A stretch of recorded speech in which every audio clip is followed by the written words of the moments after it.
The African dawn does not whisper, it roars. The first light falls not gently, but with the full weight of survival. As the sun stretches over the red soil of the Serengeti, every shadow holds the scent of something watching. Or waiting. This is not a land where days begin with peace. They begin with hunger. In the tall grass, a lioness crouches. Her body is stone and silence. Her breath is measured, not calm, but calculated. Before her, a zebra herd grazes, flicking their tails, chewing slowly, blissfully unaware of the equation tightening behind them. 100 meters. 50? 20. She waits. This is not just instinct. It's memory of cubs left behind in a thorny shelter, of nights without food, of the cost of failure. She doesn't blink. The savannah holds its breath, and then she moves. One pulse. One burst of life. Dust erupts like smoke under her paws. The zebra stumbles. A scream, cut short. 9 seconds later, the balance shifts. One life taken. Another sustained. Not because one is cruel, but because the other is desperate. Visual. In a nearby tree, a leopard watches, unmoving, unseen. Not far from the kill. High in the curve of a fig tree, a leopard watches. His eyes do not betray emotion, only calculation. Leopards do not fight for food, they steal it in silence. He is lean, muscular, a whisper in fur. While lions roar to claim territory, leopards operate like ghosts. They do not chase, they appear. He waits for her to leave or for hyenas to come. Either way, his kind survives not through power, but through patience. Visual. A lone hyena approaches the lioness, cackling lightly, then retreats. A shadow moves through the grass, lank, confident, laughing, though not with joy. The hyena, misunderstood, mocked, yet among the most effective predators Africa has ever known. She eyes the lioness. She does not attack. Not yet. She will wait for her clan, because in the savannah, one hyena is a scavenger, but 5 is a storm. Across the plain, the great migration has begun to stir.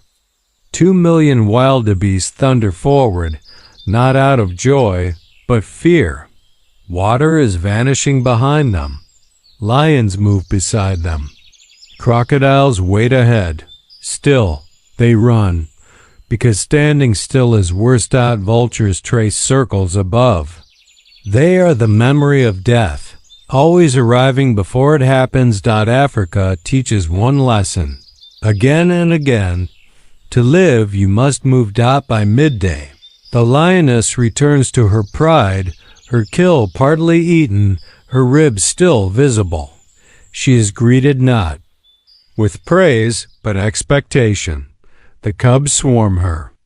The dominant male rises, eats. He did not hunt. But he eats first, because power in Africa is not earned. It is maintained. And those who challenge it rarely survive long enough to regret it. Visual. A male lion staring at the camera, close up, unblinking, the sun beating down behind him. The male lion is not the most active killer on the plains, but he is the most feared. His presence is weight, authority, thunder without the need to fall. Even elephants give way. When he walks through the brush, his mane is more than fur, it is armor, pride, declaration. And yet, for all his strength, his reign lasts only as long as his fight does. Another male is coming. Somewhere in the east, wind carries the scent of a challenger, and lions do not retire peacefully. They are dethroned, bloodied, or killed. In the Quiet margins of the savannah, a warthog teaches her piglets how to dig. She shows them which roots to eat, how to stay near the burrow. Where the shadows shift fastest, she knows the lion is gone. But she knows something worse may come. Cheetahs. Unlike lions, cheetahs rely on no one, not pride, not brute force. Only speed. And speed is the most unforgiving weapon of all. A young impala strays too far. The cheetah moves, a blur on four legs, faster than thought, faster than fear. In seconds, dust becomes a cloud. The impala leaps, stumbles, and then silence. The kill is clean, but a jackal watches from behind a shrub. Another thief in the land of thieves. Baboons scream in a rocky gorge. Their call's a code, a warning. Something walks near their troop. Not a lion, not a cheetah, but something. Crueler. Man. The baboons scatter. Because even here, in this cathedral of nature, the deadliest predator walks on two legs. As dusk approaches, the savannah exhales. The heat fades. Shadows lengthen. The lioness who began this story lies still again. Her cubs sleep beside her, warm, safe, unaware that by morning she will hunt again. Not for power, not for pride, but for them. Because in Africa, every mother is a fighter, and every day is war. The red soil of Africa drinks the blood of the fallen, but it also grows the bones of the strong. And as long as there is hunger, as long as there is night, Africa will never sleep. The African night does not fall. It rises. Like a tide of shadows. It climbs up from the ground, filling the branches, swallowing the light, silencing the birds. The wind dies, the heat settles into the earth, and something ancient opens its eyes. This is not rest. This is another hunt. In the last light of dusk, the landscape holds its breath. The lions who slept through the heat now begin to move. Their eyes glow, not with light, but with hunger born of darkness. They do not speak, but they know. The pride rises as one. Night belongs to them. The lioness leads again. Her paws, wide and padded, make no sound. Behind her, young males follow, their manes still ragged with youth, not yet thick with rule. They will learn tonight what silence means, what patience is, and what a mistake costs. Ahead, a herd of wildebeest stands alert. They do not run, not yet, but they feel something. The air tightens. The earth beneath their hooves begins to whisper. Then a whisper turns to thunder. Pride breaks cover. The hunt erupts, but in the chaos of the stampede, the lions fail. The herd outruns them this time. Dust lingers in the air like disappointment. This too is Africa. Elsewhere, under a crescent moon, a different hunter awakes, the spotted hyena. Her laugh cracks through the stillness, not from amusement, but from warning. She is not alone. Her clan begins to fan out like shadows spilling downhill. Unlike lions, they do not rely on stealth. They overwhelm. They listen. They track.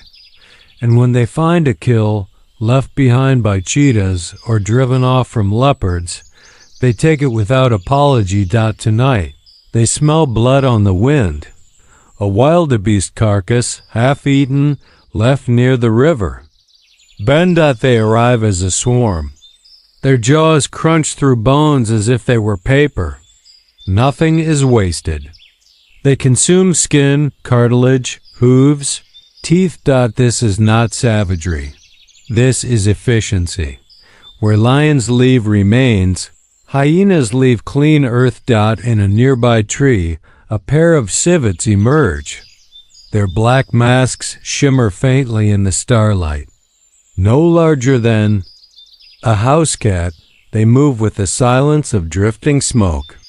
They are not killers of buffalo or zebra.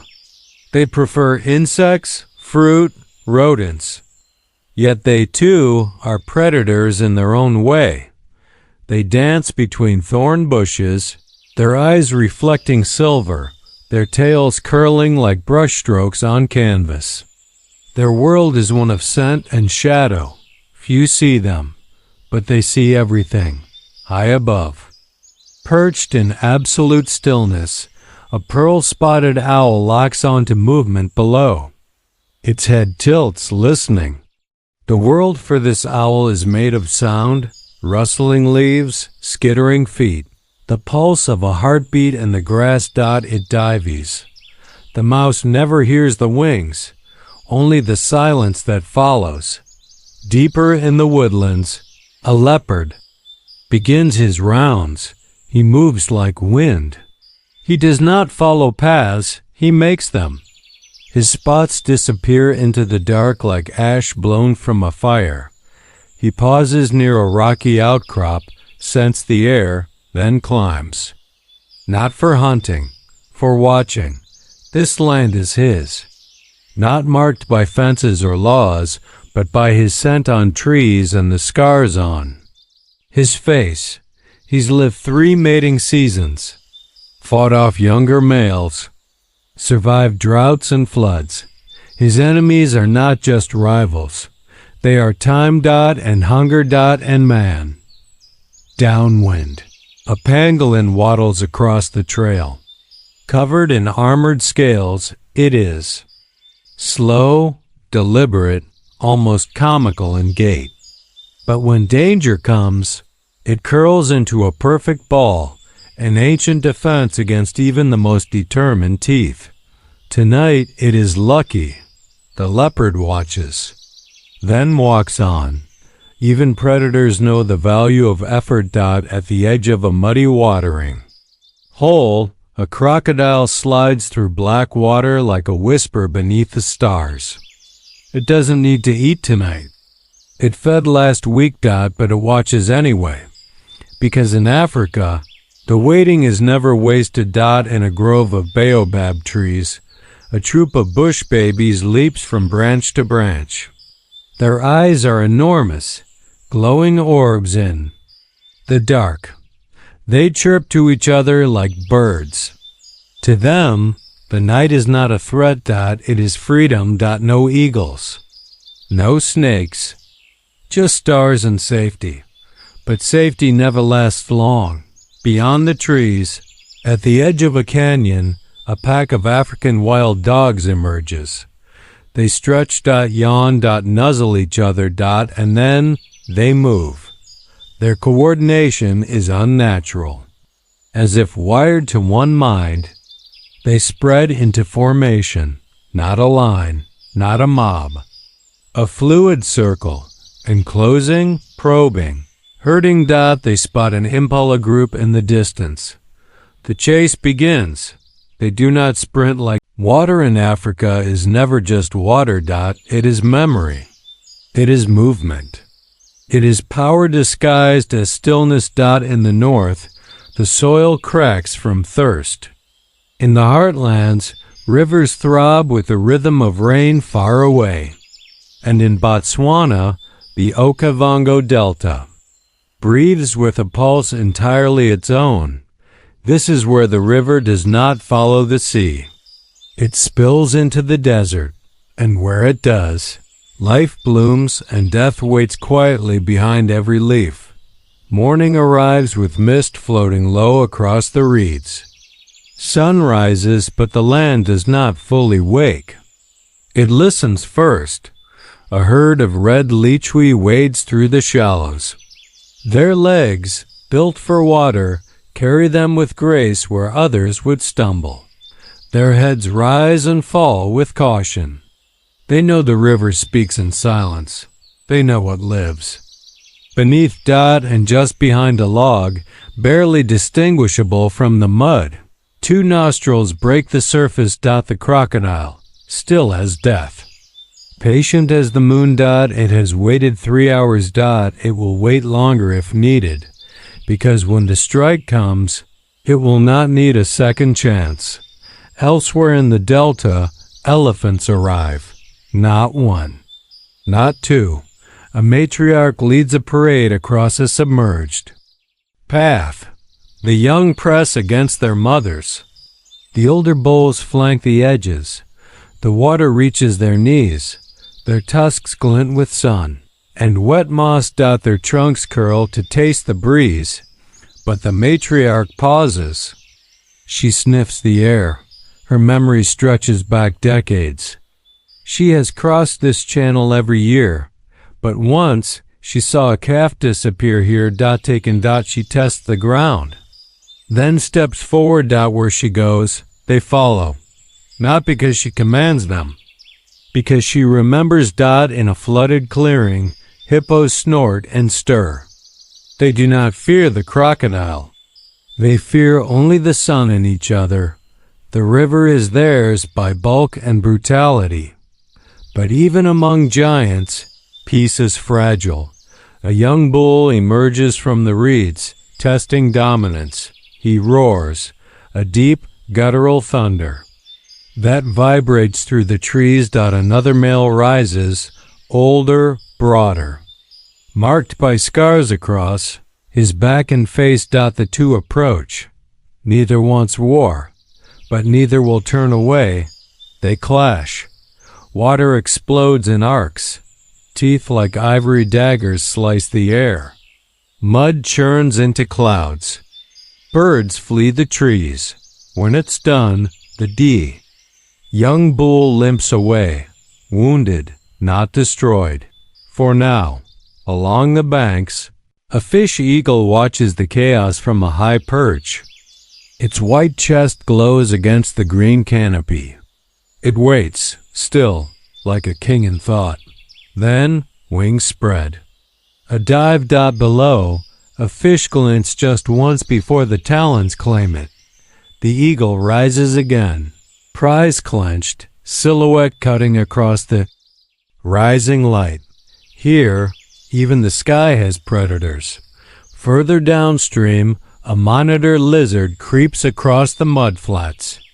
Its forked tongue flicks in and out, tasting the trail of frogs, insects, eggs. It is a thief in scale armor, slow and deliberate. But it too is hunted. From above, a martial eagle circles. From below, the crocodile slides. The lizard vanishes into a root crevice. Survival is not always won by strength. Sometimes it is won by absence. The delta's beauty is hypnotic. Water lily open to the sun. Kingfishers hover, then plunge. Butterflies drift like embers across the grass. But beauty here is never innocent. In the reeds, a lioness waits. She is wet, hungry, far from her pride. Alone, she does not belong in the delta, but hunger has brought her here. She watches a young antelope, knee-deep in cool water. Head lowered. The lioness moves. She does not charge, not here. She swims. Low, smooth, only. Her eyes above the surface. Like the crocodile. She is not made for water, but she is made for war. The antelope senses nothing until it's too late. The kill is clumsy. Wet. But final. She eats beside the reeds. She will carry the meat to her cubs. Hidden far inland. She may not survive the return, but they might. As the day rises, the water warms.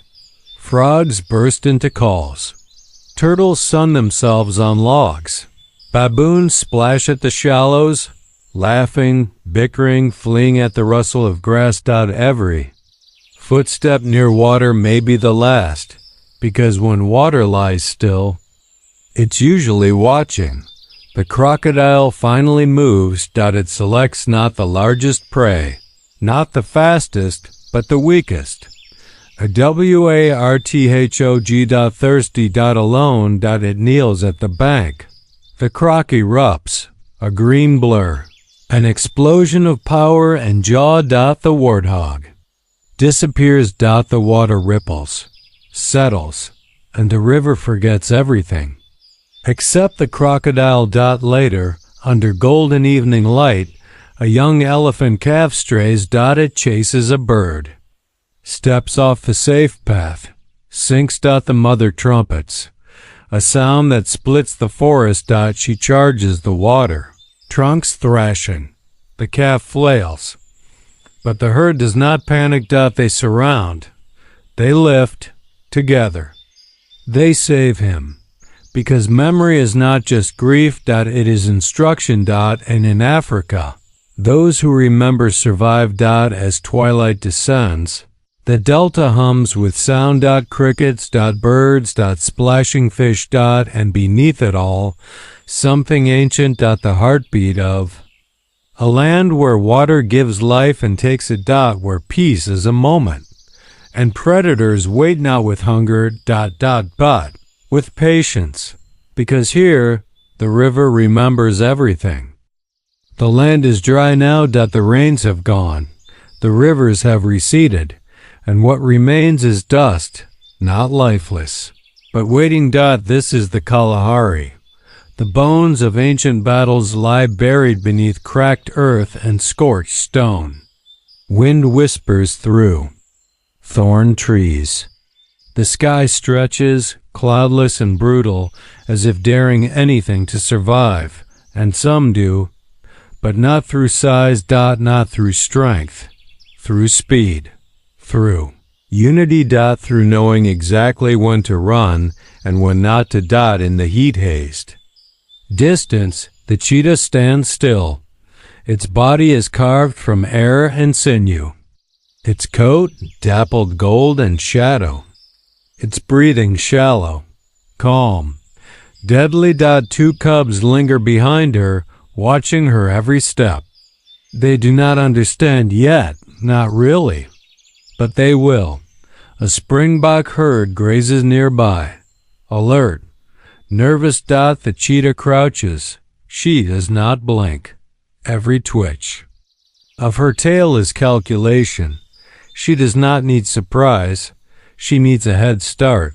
Then she runs, faster than thought, faster than reaction. The world around her blurs. She is not chasing. She is flying, but the springbok is nimble. It turns sharply. She turns sharper. Dust explodes. A heartbeat later, silence. She stands, panting, the kill at her feet. Victory. Measured not in blood, but in seconds. And in Africa, the clock always runs faster than you want it to. In a nearby ridge, African wild dogs begin their march. They are not many, but they are enough. Their ears swivel, scanning every sound. Their coats are patterned like the dry land itself, not by beauty, but by brilliance. They do not rely on strength. They rely on each other. A lone kudu wanders into sight, tall, strong, alone. It does not panic. At first. The dogs begin to move. Not straight, not fast, but wide, encircling. The kudu senses them now. He bolts, but the pack doesn't chase and panic. They chase with purpose. 2 from the left, 3 from the right, 1 lags behind, intentionally. This is not an ambush. This is choreography. The kudu stumbles once. That is all they need. The takedown is swift. There are no roars, no declarations, only feeding. And order. Each dog waits its turn. The pups eat first. This is not hierarchy built on fear. This is family built on discipline. Above, vultures begin to spiral. They do not fly toward beauty. They fly toward the end. And They are always watching. Circling. Judging. They wait for the last bite, the last breath, the last drop of blood. And then they descend. Not to mourn. But to clean. To erase. To finish what the desert began. Their wings beat not like thunder, but like pages turning on a story Africa has told 1,000 times before. Far to the east, in the Ethiopian highlands, where stone cliffs meet clouds and valleys sleep in mist, a different predator surveys the land, the Kalahari baboon. His mane is like a lion's, but he is not a king. He is a survivor. He does not hunt flesh, but he fights for territory, for mates, for his place in the pecking order of peaks and echoes. His fangs flash not in hunger, but in warning, and when males challenge him, the valley shakes with screams. This too is Africa. Not just teeth and blood, but warning and ritual, power and restraint. Back in the dustlands, a solitary jackal pads along a dry riverbed. He has no pack, but he has experience. He weaves between thorn bushes, his nose to the ground, his ears catching every distant cry. He does not expect a meal. He expects an opportunity, a thug, dropped bone. A forgotten carcass, a moment when something bigger is distracted. And when he finds it, the leftover scraps of a lion's feast, he does not hesitate. He snatches. He vanishes. Some call it cowardice. But in Africa, it is survival. And then the storm comes. Not thunder. Not rain. But wind. It rolls over the plains. Like a ghost herd. Dust rises. Visibility vanishes. Predators stop. Prey scatter. The land trembles, not from sound, but from memory. Storms like these bury the old, expose the bones, reset the game, and when the dust settles, the scavengers begin again. At twilight, the land is painted in ash and gold. Hyenas laugh in the distance. Cheetahs settle in the tall grass, bellies full, ears twitching. Lions stretch beside broken trees, licking blood from their paws. The desert breathes, not loud. But deep. And beneath that breath lies everything. Fear. Fire. Family. And fate. Africa is not cruel. It is clear that it gives nothing freely, but it gives meaning to everything.